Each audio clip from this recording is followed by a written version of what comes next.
What auto repair shops are open today? We called our Dodge dealership for parts last night, and the parts people were gone at 4:30. I'm not going to say what Dodge dealership, because who knows if that command came from above or from just lower management team said, well, the phones aren't ringing, there ain't nothing going on, get out of here. And I don't even know if they're open today.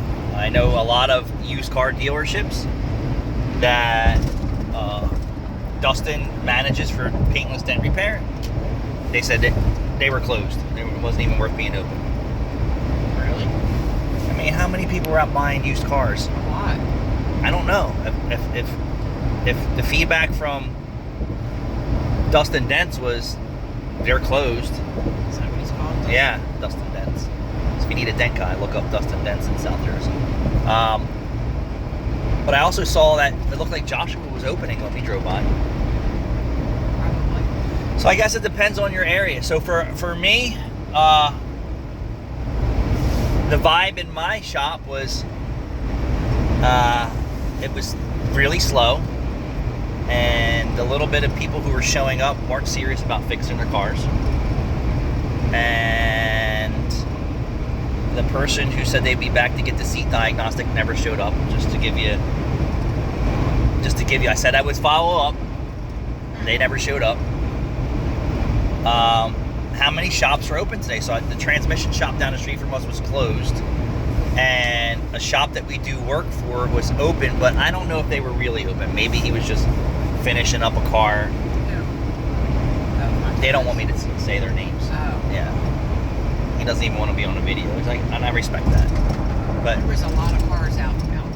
yeah, so maybe they were just finishing up some customers' cars from yesterday, or, you know. And the bay was half open. Yeah, maybe it was limited staff. I'm not really sure. But how many mom and pops are open today around the world? I'm going to tell you, all the big box stores are open. Pep Boys, Mavis, Firestone, Mr. Tire. I guarantee all those guys are open. And I don't think they have reduced hours because they don't care about their employees. So we'll be back to business Friday and Saturday, and hopefully people will show up to consume auto repair and services. Rachel took 11 phone calls yesterday for estimates only, and the people, these weren't our regular customers. The people were like, yeah, I'll see you after the first of the year. Well, we'll be here. Will you? Like, well, the phones will be on, the doors will be open. Why do you keep moving the camera? Because there's a glare, and I'm trying to make sure I get my best quality videos to my customers. Every view is the best quality. So who's open, who's not? And then, do you have enough balls to say that it was actually worth being open? I don't know. You're a roller coaster just as much as your business is a roller coaster. No, for real. Like, Sometimes were you open just to answer the phones because there was no people? The priorities for people were to overspend for Christmas and max out their credit cards, and then drive their car with, like the lady at Wawa, the whole front bumper cover was missing on her fairly new car. Front tires were shot. People were driving around with their engine lights on and bad brakes and tires, but they want to make sure that they can spend for Christmas. You know, I don't know. All walks of life, all different situations. But I'll tell you this: when I cross the door to buy something, like when I go to buy something, like April 9th, if we go to Home Depot and Lowe's, Forget it. we're getting it. Forget it. Lowe's, We're getting it. Lowe's more If than- they don't have it, is the only reason why I'm not making that purchase. That's how, like, if I had to go in for auto repairs and maintenance, I'm not leaving there without getting my car fixed. This is just how whatever it takes. Like, I'm here for a reason, right? Not here for just because I want to stop in and say hi and get someone just to look at my car. But although I'll tell you, there's behaviors out there like that. Just tell me what's wrong with it to see how much longer I can drive my car. That's a fact. Or they can get Juan down the street, who's a somewhat mechanic, to fix my car with some duct tape and super glue. But like I said, when we go to buy furniture, I'm not there to dick around. I don't know how much furniture costs. I don't call the furniture store before I go there and ask how much furniture costs. Auto repair is the same way. Just don't do it. I'm gonna go in there, I'm gonna find what I like, and I'm gonna make a purchase. If I like the salesperson or not, that doesn't change the fact that I'm there to execute a need, satisfy that need. Whoa, what happened there, garbage truck? Blowing a little diesel fuel out the tailpipe there is not good. He's got mechanical. Your diesel truck should not be smoking, dude. Oh, God, it stinks. Look at that. Oh, yeah, he's definitely got mechanical failure, and that's raw diesel fuel. That's it. I go to the supermarket. I'm not there to not buy any food. Yeah. I don't call Best Buy and ask for how much something is before I go there. I just go there and like, I'm here, I need it, okay? And if I don't have it, my expectations were way less and I don't have it, then I'm gonna ask for financing options, right? We're gonna try and get the deal done. Like Car Edge is forcing the public, right, to really do what I just said, right? Think about this. Can you turn the heat down or do something? It's freaking roasting in here. If you don't follow Car Edge is an online dealership basically, and advisories. And what Car Edge is doing is really getting people to call the dealerships, primarily new car dealerships, to see if those deals actually exist. What? What's the problem? No, nothing. Well, if it's content related, say it. It's not content related. It's April related. Oh. And like I said in the prior video, if you want to shop around for auto repairs, maintenance, and service, call your dealership. What do I mean by that? If you drive a Toyota, call Toyota. If you drive a Jeep, call Jeep. If you drive a Lexus or Mercedes, call them first. Put your feelers out there first so you can get sticker shock. One, ask what their labor rate is so you can really piss your pants. And then ask them how much a brake job is or how much a check engine light costs to fix. You're going to be shocked. And then when you call our shop and talk to Rachel or you talk to your regular guy or somebody else, you'll really appreciate the other end of that phone call conversation. But what Car Edge is kind of doing is the same thing. And it's smart for them because now they're driving traffic to them. And I guess they're getting seller's fees and online traffic, right? That they're saying, call the dealership for that truck. And they pick on Ford. They pick on a lot of different new car dealerships. And they really try to get you to get that out the door price from those dealerships. The dealerships don't want to just play games on the phone. That's what it is. They want to play the game in their end zone. They want you in the dealership so they can sell you, they can schmooze you, they can wow you, they can upsell you, they can sell you everything you don't want, everything you need. Plus they want you to buy and use their financing because there's big money in the back for them. Then they could sell you wheel locks, they could sell you air freshener, they could sell you floor mats, they could sell you Samanize, they could sell you undercoating. They ain't selling you all that shit over the phone. Similar to us, when our customers call or a shopper or somebody's calling our shop, just price shopping, sometimes they have not a friggin' idea what they're calling for, and it may not be as bad as they think it is, right? It could be simple. It could actually be free sometimes. How many times people come in and it's a simple fix like a loose wire or someone worked on the car and didn't do it right or cable ends corroded. So many like things that could be, or like a loose gas cap. And then people are just calling around, how much is this? How much is that? AutoZone said this, Advanced said that, they already did a diag. And we're like, yeah, we heard this all before. They said you need a catalytic converter when you need a gas cap. Yeah. But Car Edge's game is to kind of teach you what I'm teaching you. If you really want value, call the OEM first, get a price for their new car, get a out the door price, even if they'll give you one. They probably won't because they've tested this. And then call, your smaller guy or something like that, or use their Car Edge services to help you buy a car. Father and son team, but it's a smart play. It's like, all right, you're not getting the online price, you're not getting that stuff, and I don't want to get too far off, but they're teaching you to say, educate yourself before you start wasting your time.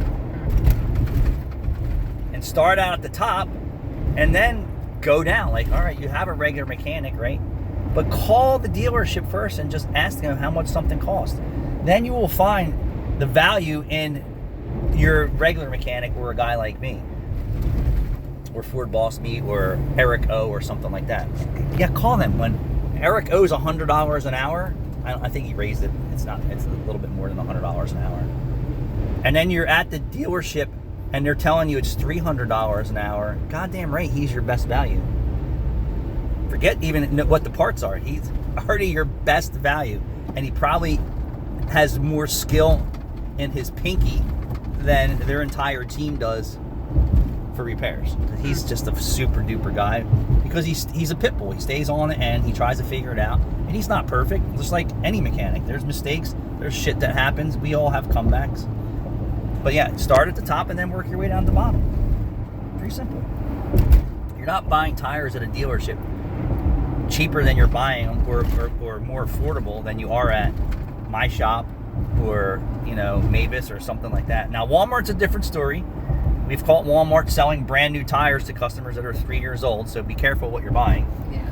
It's like, yeah, I'm getting tires at here or there, and then I check the production dates. They're 3 years old. Tires don't last forever. I don't care where they're stored.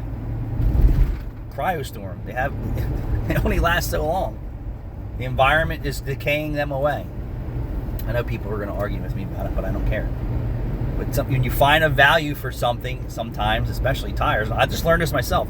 And never in my career would I ever, actually till this year, did I ever know that tire centers are selling tires that are 3 years old. We had a customer come in with tires. He said I couldn't pass the deal up on it. And then when we're taking his tires off that were 5 or 6 years old to put on tires that were already 3 years old, he's like, I just couldn't pass the deal up. To each their own.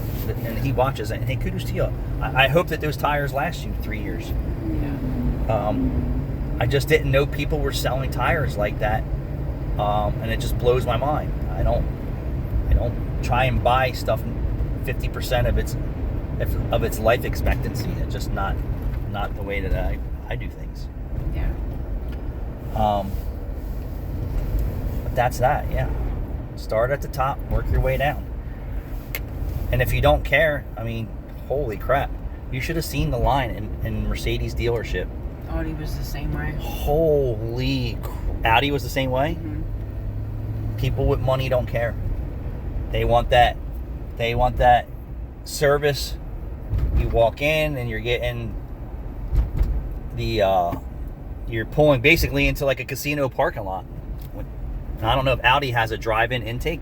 Mercedes had 4 lanes of traffic, probably almost the size of a football field, of intake. If they didn't have 30 people in the intake greeting customers, videoing their entire vehicle inside and out. They were opening the back doors, video the whole entire process. I actually photobombed one chick. She was doing a Mercedes in the middle lane. I was like, photobomb! And she just laughed. Yeah.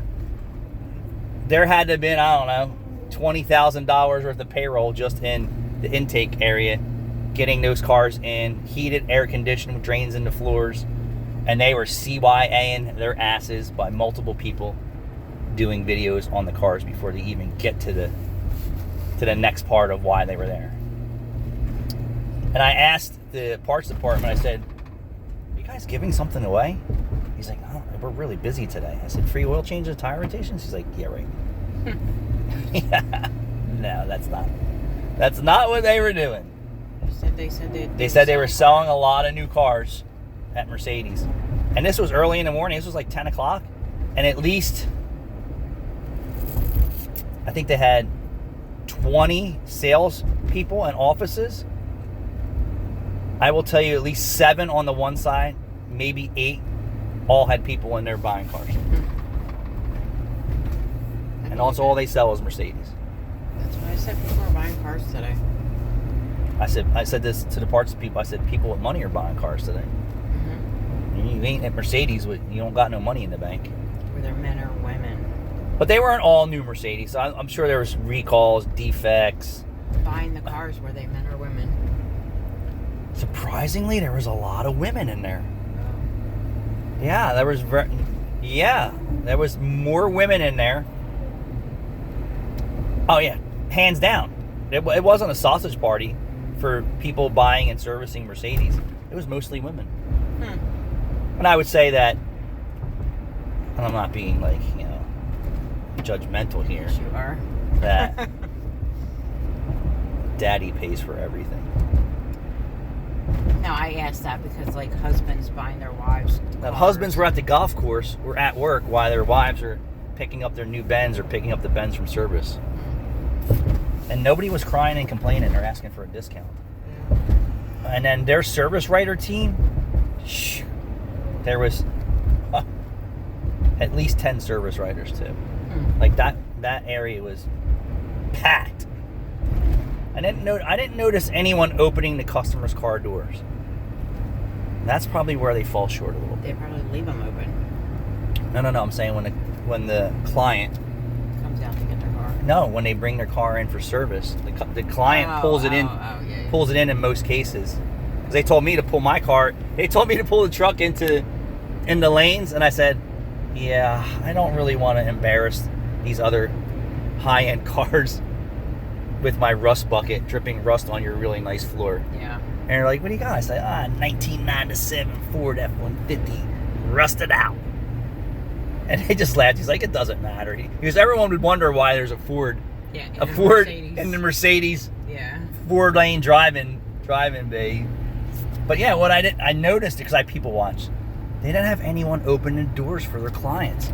That's a little lacking in service there. Yeah. And they had enough people to do it. They're gonna say, "Oh, hi, Mr. Smith. How are you? We've been expecting you. You're here for your oil change today? You're here for your check engine light? You're here for your warranty repair? You're here for..." Nope. Nobody was busting the doors open for them. What do you expect for $300 and something an hour at Mercedes? Yeah. You're going to get a car wash for free, that's for sure. Yeah. All right, guys, thanks for watching.